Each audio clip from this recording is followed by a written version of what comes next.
Welcome to Amazing Business Radio with best-selling author and customer service and business expert, Shep Hyken. Shep will talk with some of the smartest thinkers in business to help make you more successful in your professional and personal life. This is Amazing Business Radio with Shep Hyken.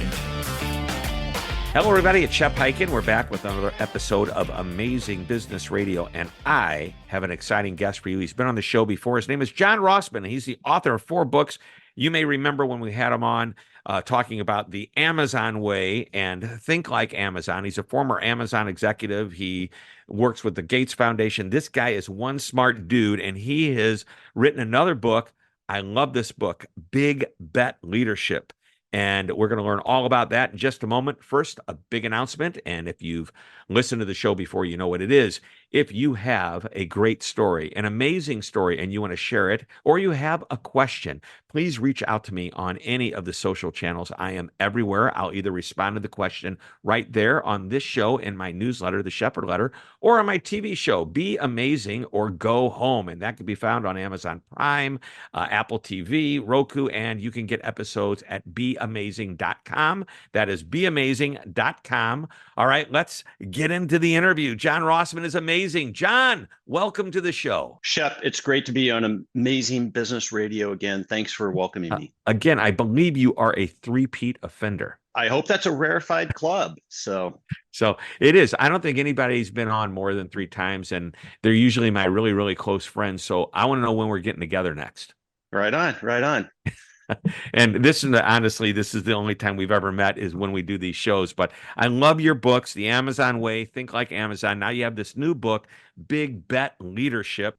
The subtitle is Your Transformation Playbook for Winning in the Hyper Digital Era. And my gosh, are we in a digital era today where so many things are happening in the world of AI and how it impacts customer service experience, sales forecasting, inventory. And people don't realize, and I'm breaking away from what I want to talk about, AI has been around a lot longer than people think. Yeah, it has. And the preface of the book frames kind of like the era that we're heading into and now, what you said Netscape Netscape is where it started, I think. Yeah. And so usually the IPO of Netscape, which was in 1995, is used as kind of the starting gun for when this digital era started. And my hypothesis is, and I break this open pretty thoroughly, is like, I think the last, call that 27, 28 years of digital transformation, that's going to seem like the warm-up innings for the next baseball game that's coming upon us. Yeah. And that's why we have to get dramatically better at how we innovate, how we transform, because we're not today. Like we're horrible at it. And that's the premise of the book, is like leaders have to get so much better at how they actually drive change. And that's why we wrote the book, was to help leaders be much better at transformation. Wow. Very interesting. And, on the idea of AI, and I was fascinated that Netscape is where it started. It wasn't like, was it Vince Cerf that invented the internet? I mean, yeah, he did some of the protocols and everything. And again, like you can have reasonable arguments. It right. Never was one thing and everything, but oftentimes the Netscape IPO, that's what started kind of the dot com. People understood. I mean, well, right. They understood it to a degree, but the public started. Netscape was it a browser back then? Yeah, it was a browser. It was a browser, yeah. Right? And again, like I use kind of the public release of ChatGPT, which is in November of 2022. And I think in even 10, a year and a half ago, years, right? 10, 15 years, we'll look back. Maybe we don't even remember. Maybe OpenAI isn't even around anymore, but we'll look back at that moment and go, oh, that was when the real AI infusion and impact really started to get real for everyone. And that will be looked as the symbolic start of what I have framed as the hyper digital era. Yep. Fascinating. All right. So the Amazon way, think like Amazon now, big bet leadership. Why this book? Why did you write the book? I think we've already touched on it, which is vast majority of transformations of, a big bet is any concept, approach, project, strategy that we think has high potential for impacting our customers, impacting our business, but we know that there's material risk to it. the vast majority of those fail. But we know that we have to keep doing them. In fact, we know we're going to need to do more of them. That's a tricky proposition, right? 75 to we're going to be 85% failing of a these lot. fail. Let's do more of it. But let's do more of it. Exactly. Like that's a really tricky proposition. And it gets even worse than that. They fail for lots of reasons. Like there's no one thing like, hey, we need to communicate better. We need to be more agile. We need to be more customer focused. There's not one thing we need to do. So we wrote the book. My co-author and I, we worked for and studied what we think are the big bet legends, like the leaders that systematically drive big bets. And Elon Musk, Jeff Bezos. Who are the top three? I think I know what they are because they're in the book, but who? Yeah. The ones that we modeled off of there's four. So Elon Musk, Jeff Bezos, John Ledger of T-Mobile, and Satya Nadella of Microsoft.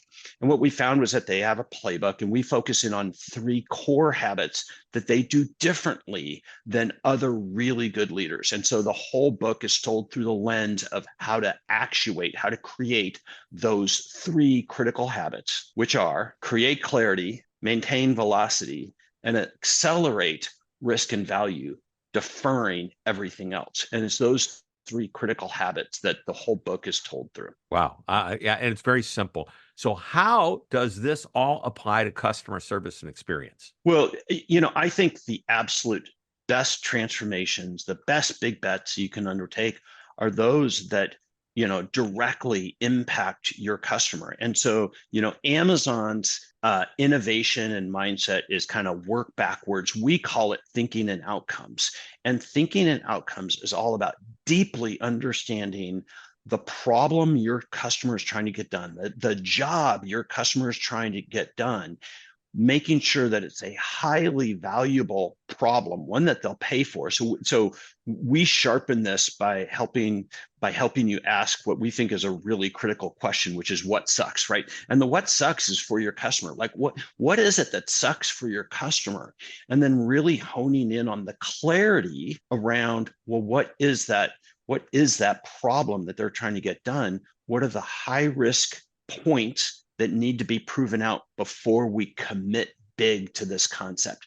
And those moves help start solving the riddle of how to be better at transformations. Yeah. I want to go back that you said thinking and outcomes. I read a great article the other day, and I'm going to start using this example as I do more research. Walt Disney, what did they call it? The desired path of the customer. Do you know about the concept of the desired path? No. So Walt Disney, when he built the first theme park, Disneyland, when it opened, it was not paved. And people, why wouldn't he do that? And there was a great reason. He wanted to see the desired path of the guest. After a while, you could see by looking at the trampled grass that eventually became dirt because it was used so much, it created a path. He goes, now we're going to go pave the park. Yeah. And I think that is an example of the type of prototyping and testing and refinement that can be done before you make big commitments. And that is kind of one of the underlying themes of this is, kind of think slow, act fast. The thinking slow piece is writing out what you envision the solution is to your customer's problem. And that's modeled off of Amazon's kind of famous memo writing process. And we specify 4 specific memos. With purchase of the book, you get a set of resources that really take those memos and put them into action for you. But by writing those out, essentially you're experimenting before you even start really building something. And that clarity of thinking and simplifying as much as possible is like the real problem that you were trying to solve. That solves, so many of these transformations fail because we are vague. We are vague about the problem we're trying to solve. We are vague because of the future state that we are trying to get to. And we are vague about what are the high risk components that have to be tested before we commit to it. Mm-hmm. So let's talk about those memos for a moment. Can you give us some examples? I know I'm looking through the book right now. By the way, beautiful book. Well done. Thank you. Yeah, it's great. Very well. I mean, it's very easy to read too. I mean, it's a leadership book that it's, Well, one of our design principles was, don't fail on TLDR, right? Too long, didn't read. And so it's a nice, crisp book. It's a narrative. It's a narrative story. It's a great audiobook. We had a tremendous voice actor do the book and everything. You got Fred Sanders. You didn't do it yourself. No, because I wanted a real professional to do it, because I'm thinking about the listener here. And I think the listener wants to hear you. You sound great. Well, thank you, but I appreciate. I read in chunks instead of specific words, and that causes a real problem when you're reading a book, because you have to say the exact word. I know. It is in the book. And so I read part of Think Like Amazon, and it was really hard. It's like, hey, I'm leaving this to professionals because my brain doesn't work that way. But the memos, and so kind of there's two core chapters. The first section of the book is called Big Bet Thinking, and the two chapters are Thinking in Outcomes and Play Checkers, Not Chess. And the whole underlying theory around this is that by writing out memos, and that's not just the writing, it's the debating of it, you sharpen your thinking and you make far better choices up front, and you solve for this problem of vagueness in where we are going. The one appendix in the book is all the research. It's called Why Memos. It's all the research that demonstrates why Memos helps you both think better and communicate to all of your stakeholders, so that you're actually talking about the same problem, the same hypotheses to the future, the same path towards testing and refining those. So the four memos that we talk about in Thinking in Outcomes are the what sucks memo, right? The what sucks memo is what really focuses in on the customer problem we're trying to solve, and the hypothesis to the killer feature. Like, what's the thing that's going to get them to actually adopt your solution, and the willingness to pay for it. The next memo is what we call the outcomes definition memo. This is where we take that killer feature and we actually create a value proposition for it. And with constrained numbers, what are the 3 to 5 high risk operational or conceptual components that have to work to make that outcome feasible? The third memo, I think this is the understated huge innovation that we brought through this book, is what we call the financial outcome memo.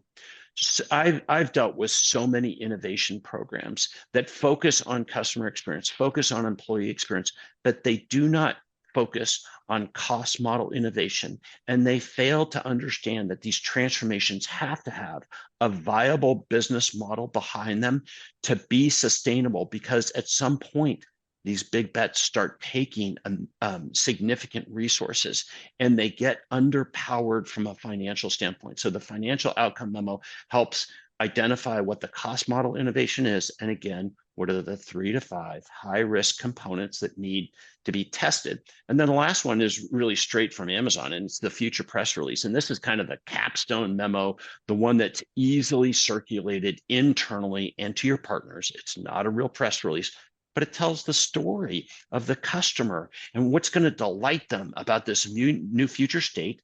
And then what are the couple of things that we had to do in order to solve for this?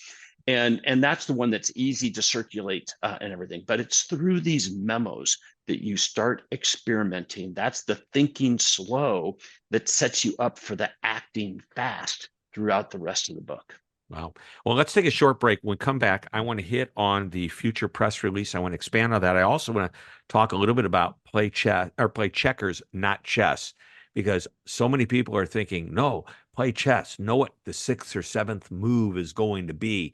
That's the way chess masters think. Maybe they think 10, 20 moves out. Minnesota Fats, who's the famous pool player, used to look at the pool table and know what all of his shots were going to be, not just the next shot or maybe the shot after that. So I think there's an interesting concept that you're kind of counter to that way of thinking. Let's talk about that and a whole lot more. We are coming back in just a moment. Don't go away. One of my favorite sayings is that customer service isn't a department, it's a philosophy. And it's a philosophy that must be embraced by everyone in the organization all the time, and that's 24/7. So if customer service is important to you, and I know it is, then you will love our virtual training, the ultimate on-demand customer service an experience training program that you can access anytime, anywhere. Now, the course content applies to everyone, regardless of position and responsibility, from senior executives to the most recently hired and everyone in between. You'll discover tips, ideas, and strategies that won't cost your company a fortune, but will produce what I call moments of magic, those positive experiences, and it will happen at every level of your organization. So go to Customer Service VT. That's V as in virtual, T as in training. That's customerservicevt.com. It's time to get customer focused. You're listening to Amazing Business Radio with best-selling author and customer service and business expert, Shep Hyken. We are back on Amazing Business Radio. We're talking with John Rossman, who is the author of a new book, Big Bet Leadership. You can get it on basically everywhere. And of course, Amazon, because he used to be an executive at Amazon. So he really knows how it all works. I told you we're going to break down two things. You said checkers, not chess. And then at the break, you went, oh my gosh, I didn't mean checkers, not chess. I meant chess, not checkers. Play chess, not checkers. Let's fix that and break it down for me. I did what I oftentimes do, which is I transpose a word and everything. So it is play chess, not checkers. And so that's why you don't read your own audiobooks. That's right. That's why I don't read my own audio. Exactly. And so the concept of this book, it's a lot of moves that I worked. So I got to be the senior technology advisor at the Gates Foundation. And the Gates Foundation, they focus on truly like complex, wicked problems, wicked systems. And what people don't do is they don't focus in a real discrete or pinpointed manner. What can I learn from my competition that applies to this problem that I'm trying to solve for my customer? And so this chapter brings about two moves. The first is how to do better competitive intelligence, reverse engineering. Everybody builds on the shoulders of others, right? And so if I were thinking about, well, how do I create a far better kind of buy online, pick up in store program or customer experience, I would go reverse engineer a company like Nordstrom, who I think does a great job at buy online, pick up in store. And we give a specific set of techniques to do that. But I wouldn't stop there. The other thing I would do is think about your ecosystem, your partners, and what role do they play relative to creating the future environment, the future experience that you want. Well, that's really systems thinking. That's about a flywheel and understanding those. And so we put those two concepts together in play chess, not checkers, to help you think about the broader landscape and the forces that work for you and the forces that work against you, and what you can learn from your competitors that apply to the concept that you're trying to think through really well before you commit to it. All right. Fixed and explained. Very, very well. So thanks for doing that. The future press release. The reason I wanted to go to that is because we believe it's important to get your employees to be excited about what's coming. And as I looked at this in the book and I heard you talk about it, and the way you explained it, it's a memo that goes out and lets people know what's going on and what's coming down the pipeline and what they should be excited about. What's next? Yeah, I mean, this technique, the future press release, is specifically an Amazon technique, but that's actually built on top of some other proven approaches that it's called backcasting, right? Mm-hmm. And what too many leaders do is they focus on what's called burning platform communications. We have to change. This won't work anymore. You know, here's the things we need to solve for.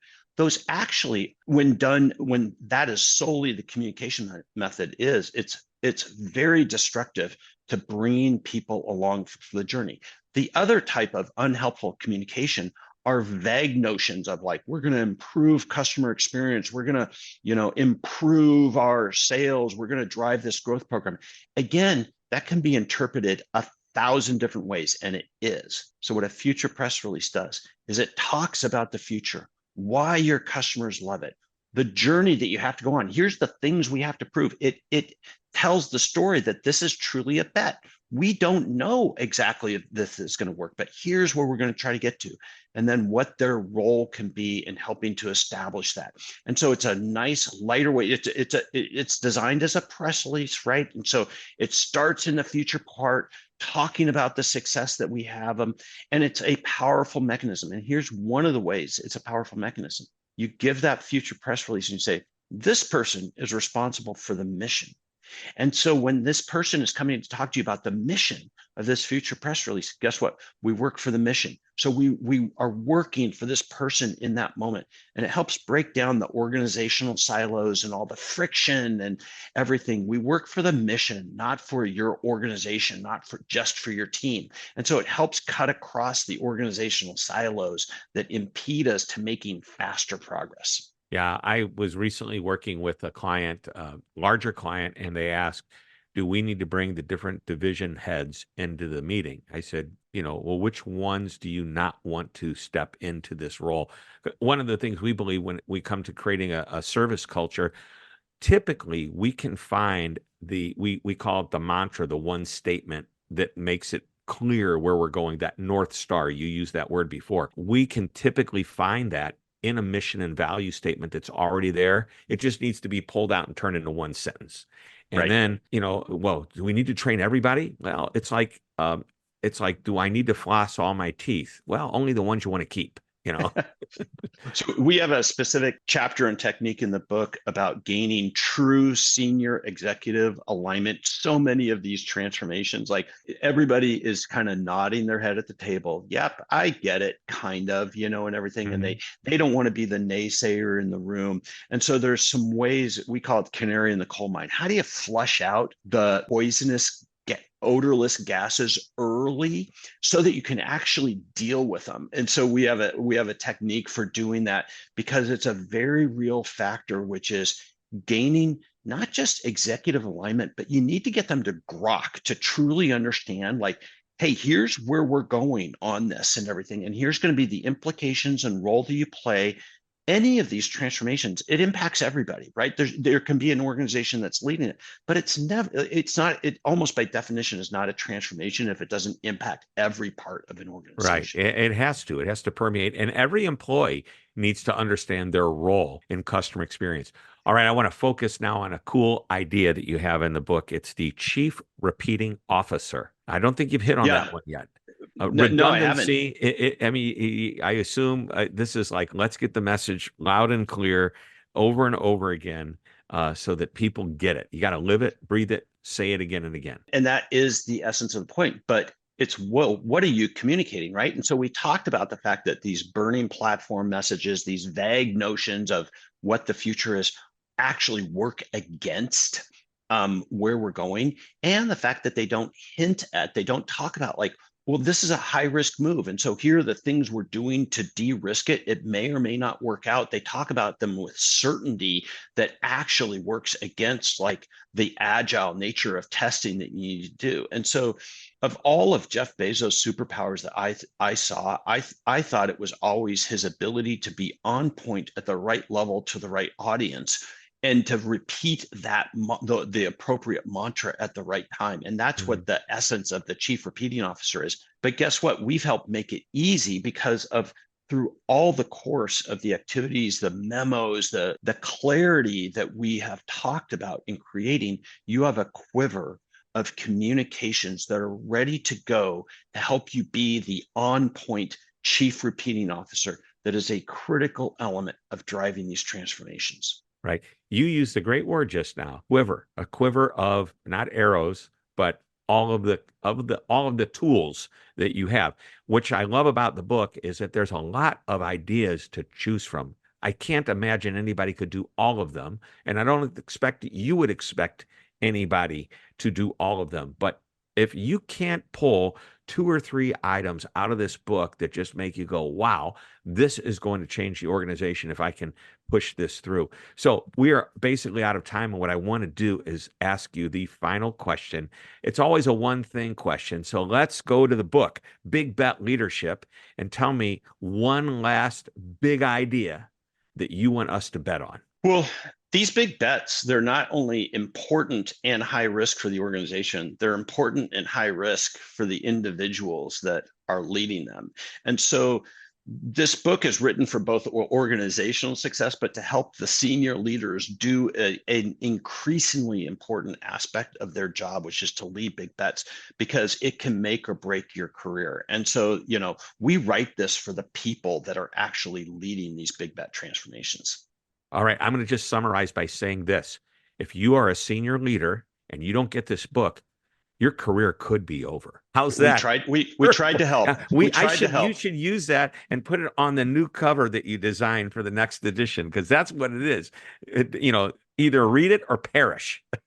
Well, my favorite kind of blurb or endorsement for the book was written by Dr. Mark Goldston. You may know him. He's a psychiatrist and negotiation expert and everything.